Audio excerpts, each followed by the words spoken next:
El libro de Urantia, documento 177. El miércoles, día de descanso. Cuando no les apremiaba el trabajo de enseñanza al pueblo, era costumbre de Jesús y sus apóstoles descansar de sus labores los miércoles. Este miércoles en particular desayunaron un tanto más tarde que de costumbre, y el campamento estaba impregnado de un silencio ominioso. Poco se dijo durante la primera mitad de esta comida matutina. Por fin Jesús habló. Deseo que descanséis hoy. Dedicad tiempo a pensar en todo lo que ha ocurrido desde que venimos a Jerusalén y meditar en lo que se avecina, de lo cual os he hablado claramente. Aseguraos de que permanezca la verdad en vuestra vida y de que crezcáis diariamente en la gracia. Después del desayuno, el maestro informó a Andrés que tenía la intención de ausentarse por el día y sugirió que le permitiera a los apóstoles pasar el tiempo según sus propios deseos, excepto que no entraran bajo ninguna circunstancia a Jerusalén. Cuando Jesús se preparó para ir a las colinas a solas, David Zebedeo se le acercó, diciendo: Bien sabes, maestro, que los fariseos y potentados desean destruirte, y sin embargo te preparas para ir solo a las colinas. Es una locura exponerse así. Por lo tanto, enviaré a 3 hombres contigo, bien preparados para que vigilen que no te ocurra nada malo. Jesús miró a los 3 bien armados y robustos Galileos y dijo a David: Tienes buenas intenciones, pero te equivocas porque no llegas a comprender que el Hijo del Hombre no necesita a nadie para que lo defienda. Ningún hombre me atacará hasta la hora en que esté listo para dar mi vida en conformidad con la voluntad de mi Padre. Estos hombres no deben acompañarte. Deseo ir solo para poder comulgar con el Padre. Al escuchar estas palabras, David y sus guardianes armados se retiraron, pero al encaminarse Jesús solo, Juan Marcos se adelantó con una pequeña cesta que contenía alimentos y agua, y sugirió que, si tenía el maestro la intención de alejarse por todo el día, puede que tuviera hambre. El maestro sonrió a Juan y tendió la mano para tomar la cesta. 1. Un día a solas con Dios. Jesús estaba a punto de tomar de las manos de Juan la cesta del almuerzo, pero el joven se aventuró a decir: Pero, maestro, ¿es posible que dejes la cesta en el piso para ir a orar y te alejes sin llevártela?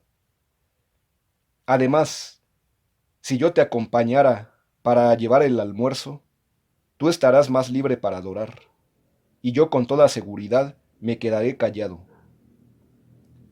No haré ninguna pregunta, y me quedaré con la cesta cuando tú te apartes para orar. Al hacer este discurso cuya temeridad sorprendió a algunos de los oyentes que se encontraban allí, Juan se atrevió a seguir sosteniendo la cesta. Allí estaban Juan y Jesús, ambos aferrados de la cesta. Dentro de poco el maestro lo soltó y bajando la mirada sobre el muchacho, dijo: Puesto que anhelas de todo corazón acompañarme, no se te negará. No iremos por nuestra cuenta y tendremos una buena vista. Podrás hacerme toda pregunta que surja de tu corazón y nos consolaremos mutuamente. Puedes empezar llevando el almuerzo y cuando te canses te ayudaré. Sígueme, pues. Jesús no retornó al campamento esa noche hasta después de la puesta del sol. El maestro pasó este último día de quietud sobre la tierra en compañía de este joven hambriento de verdad, y hablando con su Padre en el paraíso. Este acontecimiento se conoció en lo alto como el día que cierto joven lo pasó con Dios en las colinas. Por siempre esta ocasión ejemplifica el deseo del Creador de fraternizar con la criatura. Hasta un mancebo, si el deseo de su corazón es realmente supremo, puede obtener la atención y disfrutar de la compañía amante del Dios de un universo, experimentar realmente el éxtasis inolvidable de estar a solas con Dios en las colinas. Y todo eso, por lo tanto, un día.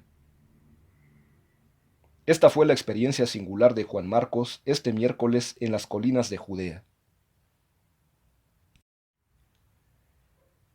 Jesús habló mucho con Juan, conversando libremente de los asuntos de este mundo y del próximo. Juan le dijo a Jesús cuánto lamentaba no haber tenido edad suficiente para ser uno de los apóstoles, y expresó su gran apreciación por haberle sido permitido seguirlos, desde la primera predicación de ellos junto al vado del Jordán, cerca de Jericó, exceptuando el viaje a Fenicia.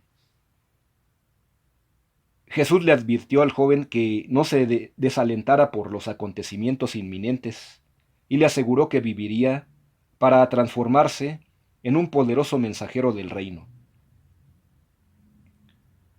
Juan Marcos estaba emocionado con el recuerdo de ese día con Jesús en las colinas, pero nunca olvidó la admonición final del Maestro, pronunciada cuando estaba por retornar al campamento de Getsemaní, cuando dijo: «Bien, Juan, hemos tenido una buena conversación, un verdadero día de descanso, pero cuídate de no contar a nadie las cosas que te dije».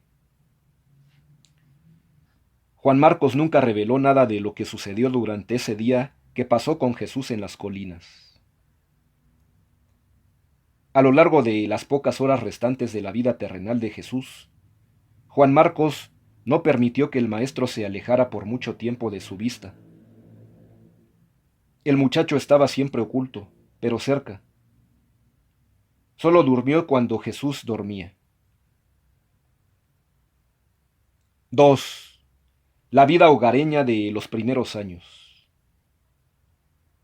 En el curso de este día de compañerismo con Juan Marcos, Jesús pasó bastante tiempo comparando sus experiencias de la niñez y de la adolescencia. Aunque los padres de Juan poseían más bienes mundanos que los que habían poseído los padres de Jesús, había mucho de similar en sus experiencias juveniles. Jesús dijo muchas cosas que ayudaron a Juan a comprender mejor a sus padres y a otros integrantes de su familia. Cuando el muchacho preguntó al maestro cómo podía él saber que Juan se volvería un poderoso mensajero del reino, Jesús dijo: «Sé que demostrarás tu lealtad al Evangelio del reino, porque puedo confiar en tu fe y amor presentes, ya que estas cualidades están cimentadas en una capacitación tan temprana como ha sido la tuya en el hogar. Eres el producto de un hogar en el que los padres se tienen afecto sincero, y por lo tanto no has sido amado en exceso, como para que hubieras exaltado perjudicialmente el concepto de tu autoimportancia.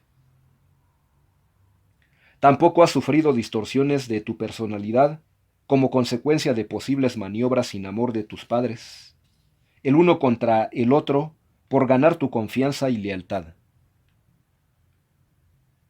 Has disfrutado de ese amor paterno que asegura una laudable autoconfianza y fomenta sentimientos normales de seguridad. Pero también has sido afortunado, porque tus padres poseían sabiduría a la vez que amor. Fue su sabiduría la que los condujo a negarte la mayoría de las formas de indulgencia y los muchos lujos que puede comprar el dinero. Te enviaron a la escuela de la sinagoga con tus compañeros de juegos del barrio en el que vivías, y también te alentaron a vivir en este mundo, de modo tal que pudieras hacer una experiencia original. Veniste al Jordán, donde nosotros predicábamos, y los discípulos de Juan bautizaban, con tu joven amigo Amós. Ambos deseabais ir con vosotros. Cuando regresasteis a Jerusalén, tus padres consintieron. Los padres de Amós se negaron. Tanto amaban a su hijo que le negaron la experiencia bendita que tú has tenido, aún la que estás disfrutando hoy mismo. Amós podría haberse escapado de su casa para unirse a nosotros, pero si lo hubiera hecho, habría herido el amor y sacrificado la lealtad. Aún en el caso de que tal curso de acción fuera sabio, habría pagado un precio terrible para ganar experiencia, independencia y libertad. Padres sabios como los tuyos se aseguran de que sus hijos no se vean obligados a herir el amor ni a sofocar la lealtad para desarrollar su independencia y disfrutar de una libertad vigorizante al llegar a tu edad. El amor, Juan, es la realidad suprema del universo cuando proviene de seres totalmente sabios, pero puede ser un rasgo peligroso y aún casi egoísta tal como se manifiesta en la experiencia de los padres mortales. Cuando te cases y tengas tus hijos, asegúrate que tu amor sea controlado por la sabiduría y guiado por la inteligencia. Tu joven amigo Amós cree en este evangelio del reino tanto como tú, pero no puedo confiar plenamente en él. No estoy seguro de lo que él hará en los años venideros. Su vida hogareña temprana no fue del tipo que pueda producir una persona completamente confiable. Amós se parece demasiado a uno de los apóstoles que no pudo disfrutar de un adiestramiento hogareño normal, amante y sabio. Toda su vida futura será más feliz y confiable, porque pasaste tus primeros 8 años en un hogar normal y bien regulado. Posees un carácter fuerte y bien integrado, porque creciste en un hogar en el cual prevalecía el amor y reinaba la sabiduría.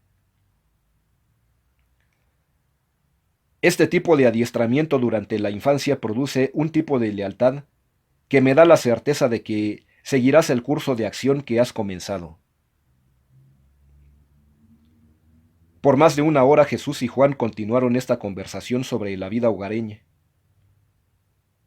El maestro siguió explicándole a Juan cómo un niño depende totalmente de sus padres y de la asociada vida hogareña para formar sus primeros conceptos de todo lo que sea intelectual, social, moral y aún espiritual, puesto que la familia representa para el niño pequeño todo lo que él puede conocer de primera intención en cuanto a las relaciones humanas o divinas.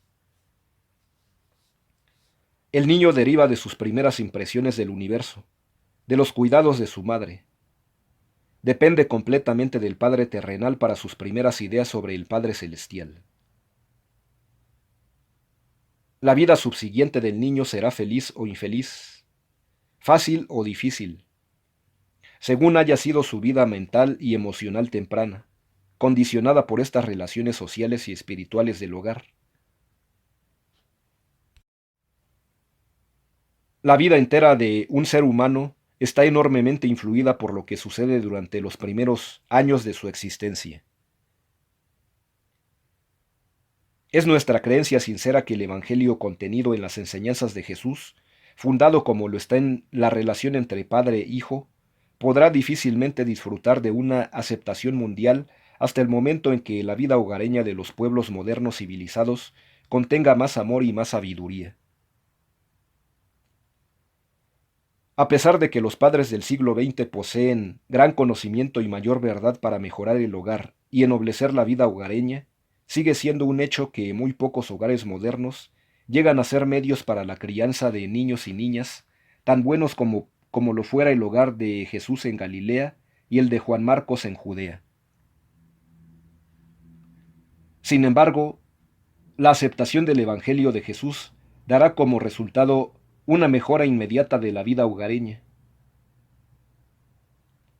La vida amorosa de un hogar sabio y la devoción leal de la verdadera religión ejercen una profunda influencia recíproca. Tal vida hogareña eleva la religión, y la religión genuina siempre glorifica el hogar. Es verdad que muchas de las influencias objetables y paralizantes, y otras características obstaculizantes de estos antiguos hogares judíos han sido virtualmente eliminadas de muchos de los hogares modernos mejor regulados. Existen en efecto mayor libertad espontánea y mucha más libertad personal. Pero esa libertad no está equilibrada por el amor, motivada por la lealtad, ni dirigida por la disciplina inteligente de la sabiduría. Hasta tanto enseñemos al niño a rezar, Padre nuestro que estás en los cielos, recae sobre todos los padres terrenales una tremenda responsabilidad, la de vivir y ordenar sus hogares de manera tal que la palabra Padre quede glorificada en la mente y en el corazón de todos los niños que están creciendo. 3. El día en el campamento. Los apóstoles pasaron la mayor parte de este día caminando por el monte de los olivos y conversando con los discípulos que allí acampaban con ellos. Pero por la tarde temprano ansiaban ver el retorno de Jesús. A medida que fue pasando el día, se pusieron cada vez más agitados pensando en su seguridad. Se sentían inexpresablemente solos sin él. Hubo durante todo este día mucho debate sobre si se le debía haber permitido al maestro irse solo a las colinas, acompañado solamente por un muchacho mandadero. Aunque ningún hombre expresó sus pensamientos abiertamente, no había uno entre ellos, salvo Judas Iscariote, que no deseara estar en el lugar de Juan Marcos. Fue a mediados de la tarde cuando Natanael dirigió su discurso sobre el deseo supremo a una media docena de apóstoles e igual número de discípulos. La conclusión de dicho discurso fue: lo que pasa con la mayoría de nosotros es que no nos dedicamos de todo corazón. No llegamos a amar al Maestro como Él nos ama a nosotros. Si todos nosotros hubiéramos querido ir con Él tanto como lo deseaba Juan Marcos, Jesús con toda seguridad nos habría llevado a todos. Nos quedamos mirando mientras el muchacho se acercaba al maestro y le ofrecía la cesta. Para cuando el maestro la tomó, el muchacho no la soltó. Así pues, el maestro nos dejó aquí, yéndose a las colinas con cesta, mancebo y todo. A eso de las 4 de la tarde, llegaron corredores a donde David Zebedeo, trayéndole un mensaje de su madre en Betsaida y de la madre de Jesús. Varios días antes, David había concluido que evidentemente los altos sacerdotes y dirigentes matarían a Jesús. David sabía que estaban decididos a destruir al Maestro, y estaba casi convencido de que Jesús no ejercería su poder divino para salvarse, ni permitiría a sus seguidores que emplearan la fuerza en su defensa. Habiendo llegado a estas conclusiones, no perdió tiempo en despachar a un mensajero a su madre, urgiéndola a que viniera enseguida a Jerusalén y que trajera a María, la madre de Jesús, y a todos los integrantes de su familia. La madre de David hizo lo que pidió su hijo, y los corredores volverían ahora a David, trayéndole el mensaje de que su madre y la familia entera de Jesús estaban camino de Jerusalén y llegarían en algún momento de la tarde del día siguiente o muy temprano a la mañana subsiguiente. Puesto que David había actuado de esta manera por su propia iniciativa, decidió que sería sabio mantener confidencial el asunto.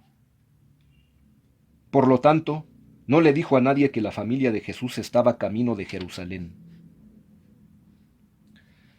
Poco después de mediodía, llegaron al campamento más de 20 de los griegos que se habían encontrado con Jesús, y los 12 en la casa de José de Arimatea, y Pedro y Juan pasaron varias horas en conferencia con ellos. Estos griegos, por lo menos algunos de ellos, eran bien avanzados en el conocimiento del reino, pues habían sido instruidos por Rodán en Alejandría.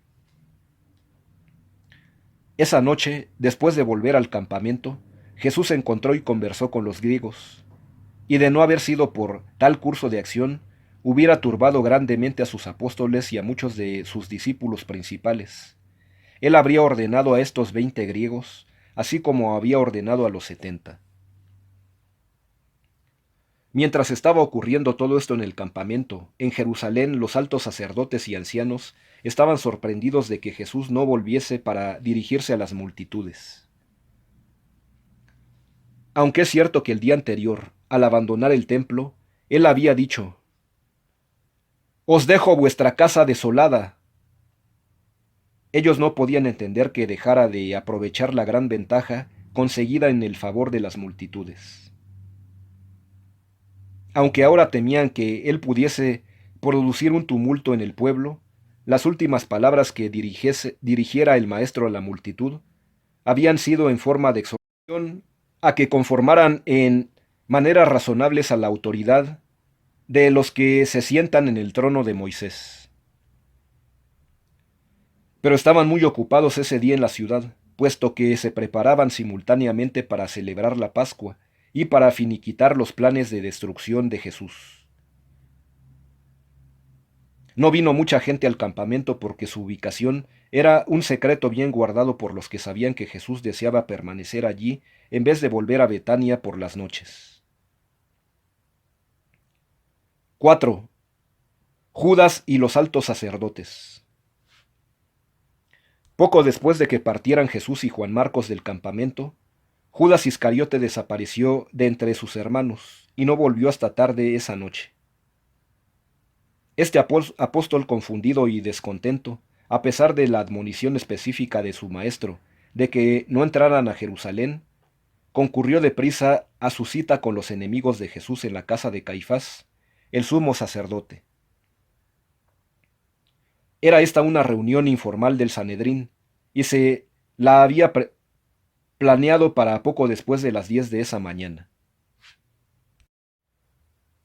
Esta reunión se convocó para discutir la naturaleza de las acusaciones que deberían presentarse contra Jesús y decidir el procedimiento que se debía emplear para traerlo ante las autoridades romanas, con el fin de asegurar la confirmación civil necesaria para la sentencia de muerte que ellos ya habían decretado. El día anterior, Judas reveló a algunos de sus parientes y algunos amigos saduceos de la familia de su padre que había llegado a la conclusión de que, aunque fuera Jesús un soñador e idealista, bien intencionado, no era, sin embargo, el libertador esperado de Israel. Judas declaró que mucho le gustaría encontrar una manera de retirarse discretamente del movimiento. Sus amigos le aseguraron halagadoramente que su retiro sería saludado por los líderes judíos como un gran acontecimiento, y que nada sería demasiado bueno para él. Lo llevaron a creer que recibiría inmediatamente altos honores del Sanedrín, y que finalmente estaría en una posición que le permitiría borrar el estigma de su bien intencionada pero desafortunada asociación con estos galileos ignorantes. Judas no podía creer del todo que las obras poderosas del Maestro fueron forjadas por el poder del príncipe de los diablos, pero ya estaba plenamente convencido de que Jesús no ejercería su poder para engrandecerse. Por fin se había convencido de que Jesús permitiría ser destruido por los potentados judíos, y él no podía soportar la idea humillante de que se le identificara con un movimiento de derrota. Se negaba a cobijar la idea de un fracaso aparente. Entendía completamente el carácter firme de su maestro y la agudeza de esa mente majestuosa y misericordiosa. Sin embargo, derivaba cierto placer de una parcial aceptación de la sugerencia de uno de sus parientes, quien opinó que Jesús, aunque fuera un fanático con buenas intenciones, probablemente no estaba en sus cabales, que había sido siempre una persona extraña y mal entendida. Ahora pues, Judas empezó a llenarse como nunca antes de un extraño resentimiento, porque Jesús no lo había asignado nunca a una posición de mayor honor. Durante todo este tiempo, había apreciado el honor de ser el tesorero apostólico, pero ahora comenzaba a sentir que no era apreciado, que sus habilidades no se le reconocían. Repentinamente los sobrecogió la indignación porque Pedro, Santiago y Juan habían sido distinguidos en una asociación estrecha con Jesús, de modo que, camino de la casa del alto sacerdote, empezó a maquinar la forma de vengarse de Pedro, Santiago y Juan, más que preocuparse por pensar en traicionar a Jesús. Pero por sobre todas las cosas, en ese momento, una idea nueva y dominante comenzó a ocupar la atención máxima de su mente consciente. Había salido para conseguir honores para sí mismo, y si podía conseguirlo vengándose al mismo tiempo de los que contribuyeron a la mayor desilusión de su vida, mejor así. Cayó presa de una terrible conspiración de confusión, orgullo y desesperación, y determinación. Así pues, debe resultar claro que no fue por dinero que Judas se encaminó en ese momento a la casa de Caifás con el objeto de planear la traición de Jesús. Al acercarse Judas a la casa de Caifás, llegó a la decisión final de abandonar a Jesús y a sus compañeros apóstoles. Habiendo así decidido desertar la causa del reino del cielo, estaba decidido a asegurarse para sí mismo todo lo posible de esos honores y glorias que creía serían suyos algún día cuando por primera vez se identificó con Jesús y con el nuevo evangelio del reino. Todos los apóstoles compartieron en cierto momento esta ambición con Judas, pero a medida que pasaba el tiempo, aprendieron a admirar la verdad y amar a Jesús, por lo menos más que Judas. El traidor fue presentado a Caifás y a los líderes judíos por su primo, quien les dijo que Judas, habiendo descubierto su error al dejarse llevar por el mal camino, por la sutil enseñanza de Jesús, había llegado a la conclusión de que deseaba hacer una renuncia pública y formal de su asociación con el Galileo. Al mismo tiempo, pedía que se restableciera la confianza y la camaradería de sus hermanos judeos.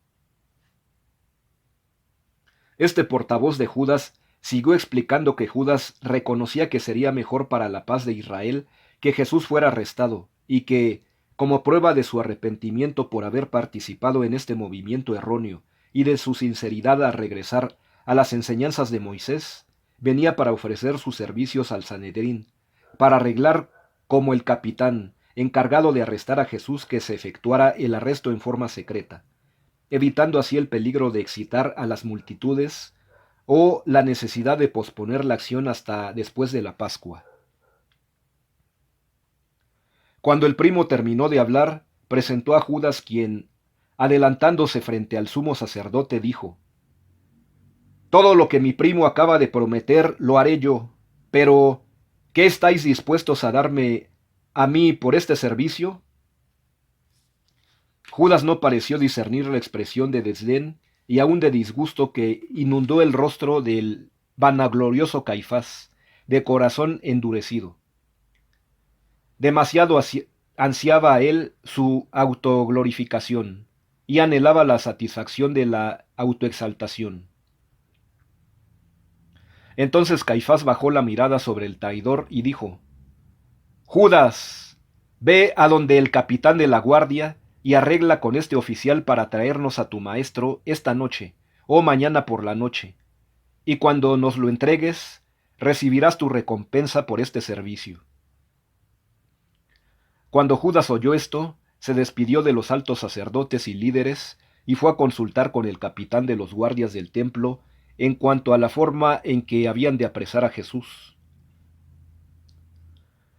Judas sabía que Jesús estaba en ese momento ausente del campamento y no tenía idea ninguna a qué hora volvería esa noche. Por consiguiente, acordaron entre ellos arrestar a Jesús la noche siguiente, el jueves, después de que tanto el pueblo de Jerusalén como todos los peregrinos visitantes se hubieran retirado para descansar. Judas volvió a donde sus asociados en el campamento, embriagado con ideas de grandeza y gloria, tales como no había tenido por mucho tiempo. Se había asociado con Jesús esperando algún día volverse un gran hombre en el nuevo reino.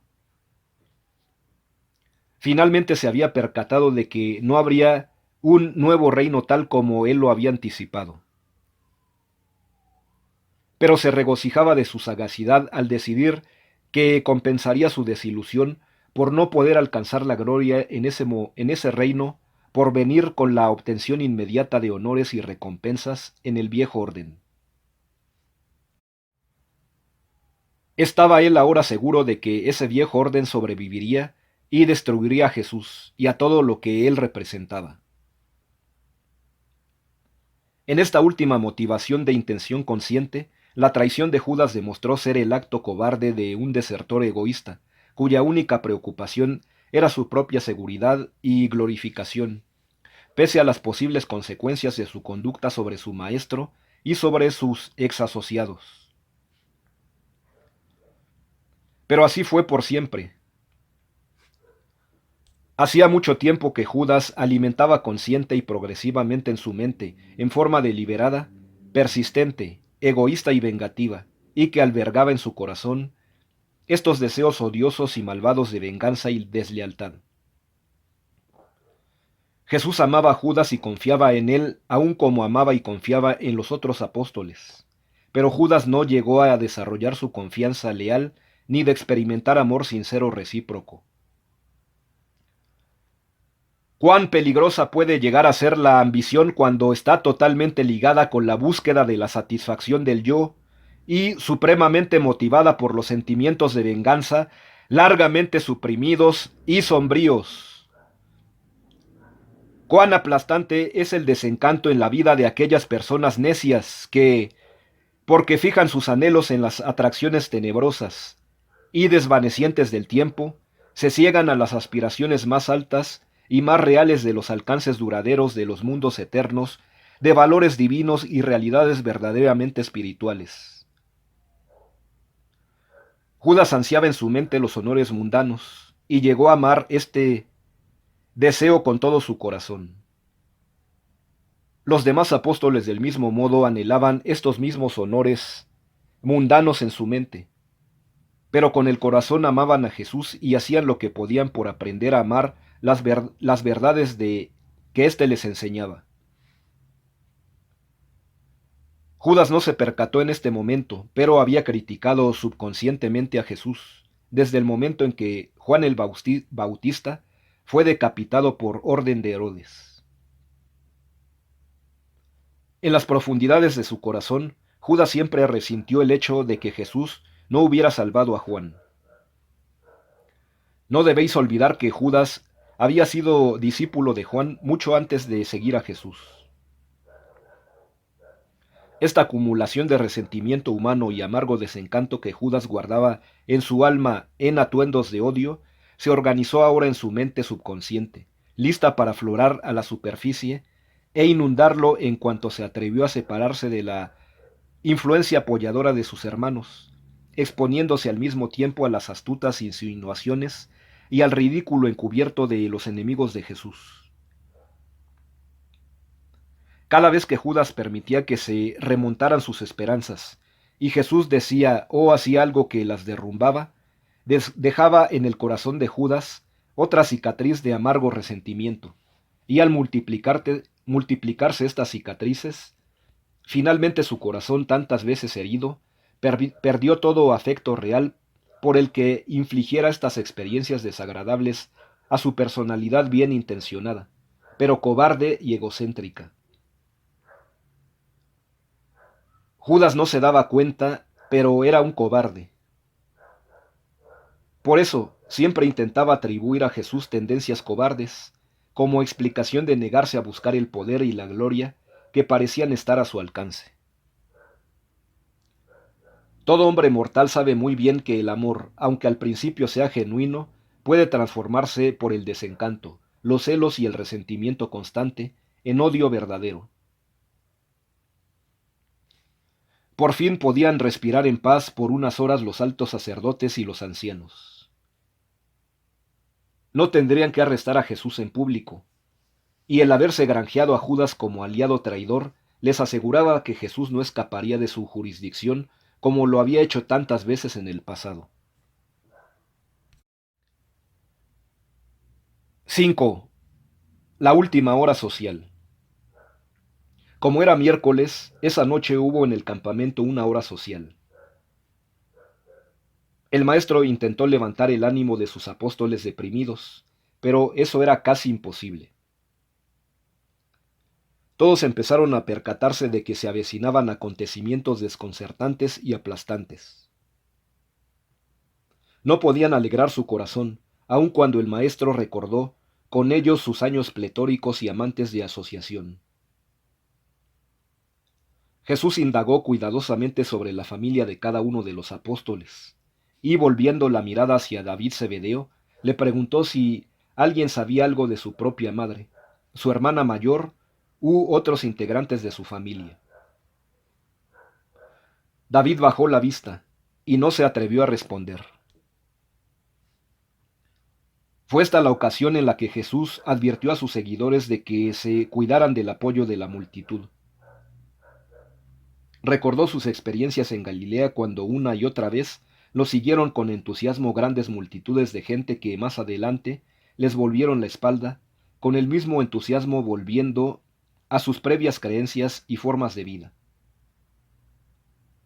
Luego dijo: Así pues, no os dejéis engañar por las grandes multitudes que nos escucharon en el templo y que parecían creer nuestras enseñanzas.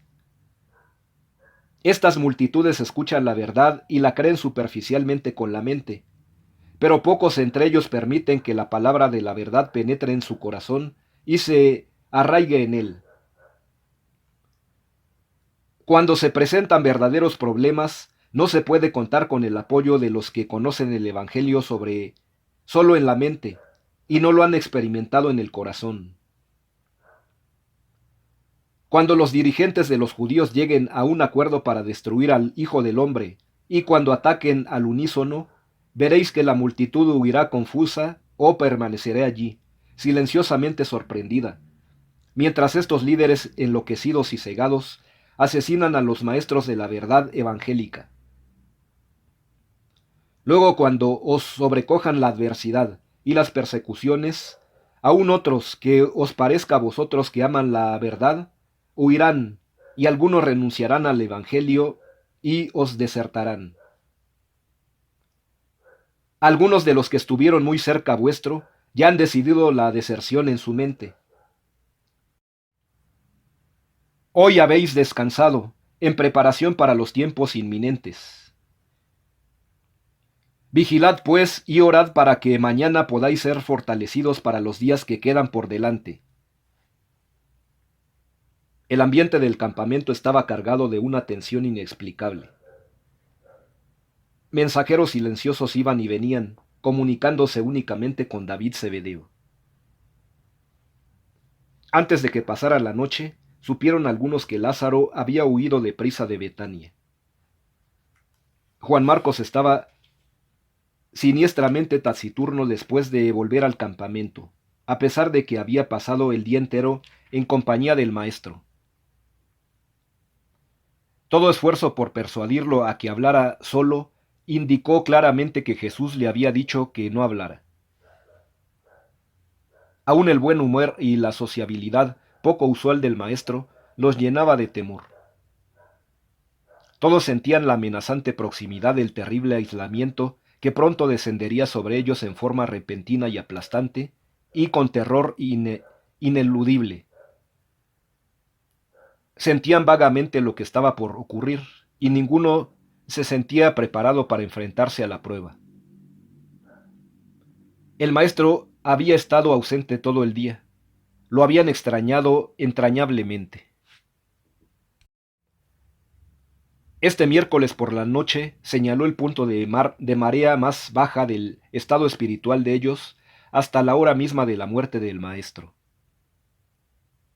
Aunque el día siguiente estuvo más cerca del viernes trágico, aún él estaba con ellos y pudieron pasar estas horas de ansiedad con más gracia. Fue poco antes de la medianoche cuando Jesús, sabiendo que sería esta la última noche que compartiría con su familia elegida en la tierra, dijo, al darles las buenas noches: Id a dormir, hermanos míos, y que la paz sea con vosotros hasta que os levantéis mañana, un día más para hacer la voluntad del Padre,